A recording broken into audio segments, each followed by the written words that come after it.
Bienvenue sur votre podcast Allô Maman Solo. Vous êtes sur ma chaîne Lydia Lobé Broadcast, cette chaîne où je partage mon univers de maman, mon univers de femme et mon univers de professionnel en gestion de projet dans la finance de marché.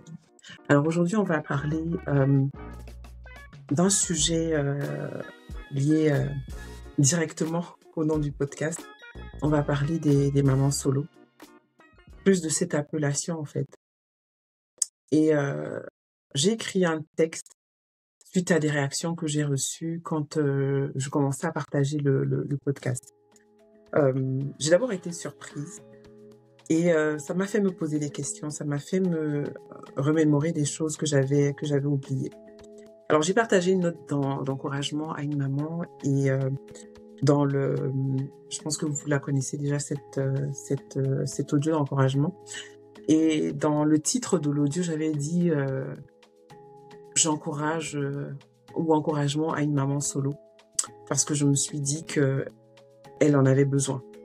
Si ça m'arrive d'en avoir besoin, je pense qu'il y a d'autres mamans qui en ont besoin. Et c'est de là que le sujet est parti. Et il y a une des réactions qui m'a interpellée. C'est une personne qui m'a dit « Je ne me considère pas comme maman solo ».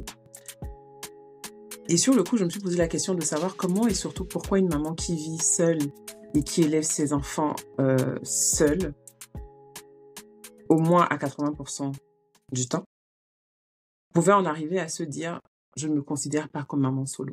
Ça m'a paru bizarre parce que, en réalité, moi, je ne me suis jamais posé la question de pourquoi je ne me considérerais pas comme maman solo, vous voyez. C'est un peu comme des femmes qui se disent « Je ne suis pas féministe ». Mais en fait, elles ont des combats et vivent en fait des combats de féministes. Je ne sais pas si vous voyez. C'est un peu comme ça que j'ai lu cette situation. Et plus j'y pensais, plus je réalisais que chez moi, vraiment cette idée n'était jamais venue d'affirmer que je ne suis pas une maman solo parce qu'en fait, c'est le cas. Bien que le papa soit en vie, bien que le papa soit ailleurs, bien que le papa soit ait refait sa vie ou que le papa n'ait même jamais eu le besoin ou ressenti le désir de s'occuper de son enfant, à partir du moment où tu es seule et tu vis seule avec tes enfants, tu es considérée comme une maman solo. Et dans le pire des cas, maman isolée. Je pense que maman isolée, c'est même encore pire parce qu'il n'y a pas d'entourage familial proche, etc. Je pense que c'est même encore... Après, je n'ai pas forcément le terme, la définition exacte pour maman isolée. Bien évidemment, je suis allée regarder précisément la définition de ce que c'est un parent isolé. Et la voici. Mais en fait, le terme est là. Et j'ai continué à réfléchir, en fait. Je me suis dit, c'est vrai quand même que ça peut avoir une connotation, surtout dans nos cultures africaines / camerounaises. C'est très mal vu, en fait, finalement, d'être seule avec des enfants. Pourquoi? Parce que potentiellement, une femme qui est seule avec des enfants à un certain âge les a potentiellement fait avec quelqu'un qui est déjà occupé, donc occupé en couple ou marié, ou alors est divorcé, ou alors est trop revêche ou trop indépendante pour garder son homme. Donc, oui, ça a une connotation assez péjorative, en fait, d'être une femme qui s'occupe de ses enfants seule. Par contre, pour moi, d'aussi loin que je m'en souvienne, il n'a jamais été question pour moi de regarder une femme qui élève ses enfants seule comme étant moins qu'une femme. C'est une femme d'abord, c'est une maman d'abord. Et en fait, sa particularité, sa singularité, c'est que dans la société dans laquelle la famille est constituée du papa, de la maman et des enfants, elle se retrouve, encore une fois, à 80%, parce que j'estime que c'est quand même assez, ça prend quand même beaucoup de temps. 80%, c'est en proportion par rapport à entre 80% à minimum, je veux dire à 100%, à s'occuper de ses enfants. Parce que finalement, mes 2 grands-mères, en fait, ont élevé leurs enfants seules. Une, parce qu'elle a jamais voulu se marier avec le papa de ses enfants. J'aurais aimé qu'elle soit là pour que nous puissions en parler, du pourquoi. Pourtant, elle en a eu 5 avec lui. Je compte en même temps.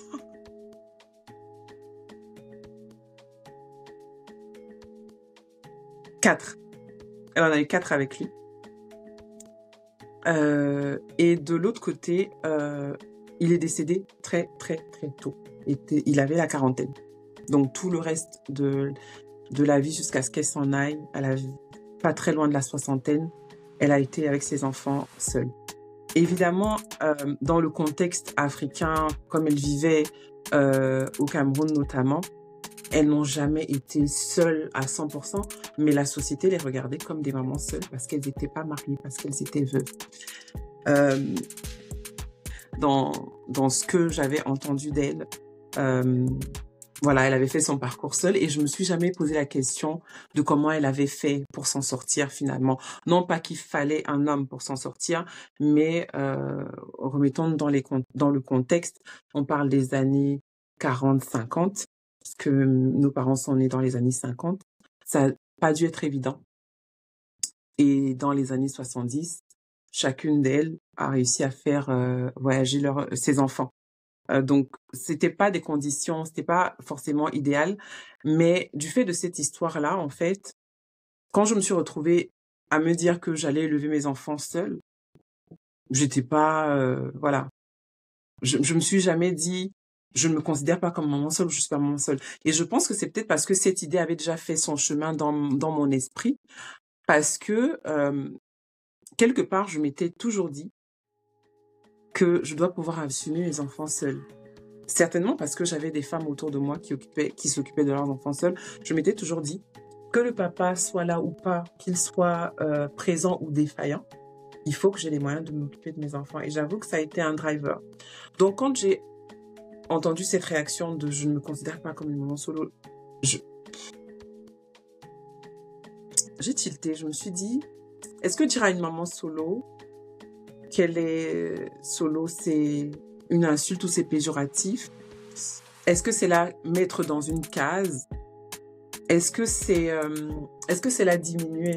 Est-ce que c'est la mettre à part, la regarder à part? Non, en fait. Non, parce que quand je regarde même, il y a beaucoup de choses que je fais aujourd'hui, beaucoup de décisions que je prends aujourd'hui, beaucoup de situations que je vis aujourd'hui avec les enfants que je vivais déjà pendant que j'étais en couple, pendant que j'étais mariée. Et ces choses-là n'ont pas changé. Donc, on peut très bien être marié et toujours avoir à 100%, à 80% même la charge de ses enfants. Donc, pour moi, ça n'a jamais été quelque chose vraiment de négatif, même si, encore une fois, comme je le dis souvent dans mes vidéos, j'avais pas prévu que ça se passe comme ça. J'avais pas prévu qu'à un moment, j'allais me retrouver seule avec les enfants. Mais dans le j'avais pas prévu, à aucun moment, je me suis dit être maman solo, c'est voilà, quelque chose qu'on peut refuser finalement, qu'on peut dire je ne me considère pas comme. Ça m'était pas venu à l'esprit. Et du coup, effectivement, ça m'a fait réfléchir. Ça m'a fait réfléchir sur cette condition-là. En grandissant, je me suis évidemment rappelé des jeunes femmes qui vivaient dans le même quartier que moi, qui se retrouvaient très très jeunes, enceintes, et des histoires où finalement ces enfants-là étaient abandonnés à leurs grands-parents parce que la maman était trop jeune, ou alors elle était éloignée parce que souvent aussi, il faut dire la vérité, il y a des histoires familiales qui sont très dures et qui font que les filles se retrouvent enceintes de quelqu'un de proche, et plutôt que de soutenir la fille, en fait, c'est la personne de proche qu'on va soutenir en éloignant la fille. Donc, effectivement, il y a quand même un stigma, en fait, qui est apposé, en fait, sur les femmes, en tout cas dans les sociétés africaines, qui est imposé aux femmes qui élèvent leurs enfants seules, qui se retrouvent enceintes seules. Et quelle que soit la tranche d'âge, Comme je disais tout à l'heure, en fait, quand elles sont jeunes, c'est qu'elles sont trop olé, ou qu'elles ont provoqué, ou que, voilà, ou qu'elles n'ont pas su rester dans la chasteté, dans l'éducation qu'on leur a donnée. Elles vont être éloignées parce que elles vont être considérées, elles, comme les filles, les femmes, en tout cas, qui ont créé cette situation-là. Donc, ça va pas faire bien pour des grands-parents de dire, ah, ma fille, c'est une maman, elle a fait un bébé toute seule. C'est pas top. Quand on est dans l'âge adulte de femme, c'est qu'on n'a pas su garder son homme, il nous a quittés pour une autre, ou on n'est pas assez bien en fait pour finalement rester en couple et garder les enfants, garder son homme encore une fois, ou comme je sais pas si c'est ce que je disais tantôt, ou alors on va se retrouver dans la situation où on va dire elle a fait un enfant avec quelqu'un qui était déjà marié ou quelqu'un qui était en couple. Donc voilà. Et à aucun moment, finalement, dans la société, c'est OK. Mais je pense que les choses ont quand même changé. Je pense que les choses ont quand même vachement évolué. Et aussi le fait que finalement, on se rend compte qu'il y a énormément de familles monoparentales. Énormément de familles monoparentales. Et ça aussi, donc, ça a un peu libéré la parole. Ça a libéré beaucoup de femmes qui aujourd'hui s'assument et finalement vivent leur vie sans se dire, OK, je suis maman solo ou pas maman solo. Voilà. Donc ça, c'est vraiment quelque chose qui m'avait marqué et je voulais partager en fait et avoir aussi vos avis, pardon.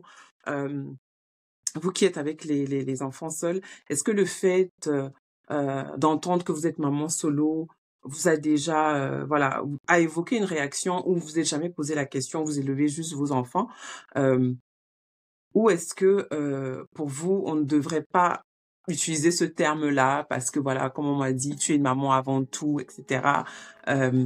Est-ce que vous considérez que c'est mettre des étiquettes, est-ce que vous estimez que c'est être catalogué? Et si aussi vous avez un témoignage à partager par rapport à l'expérience que vous avez vécue, en vous retrouvant seul avec vos enfants, quelles que soient les raisons, n'hésitez pas à m'écrire en inbox ou à partager votre expérience avec nous pour que nous soyons,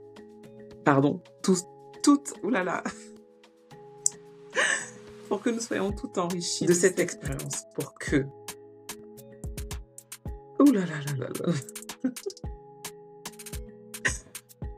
pour que nous soyons toutes enrichies de cette expérience. Est-ce que ça vous a choqué d'entendre qu'il y a un podcast qui s'appelle Allô Maman Solo? Sur cette simple question, je vous dis à la semaine prochaine pour un nouvel épisode.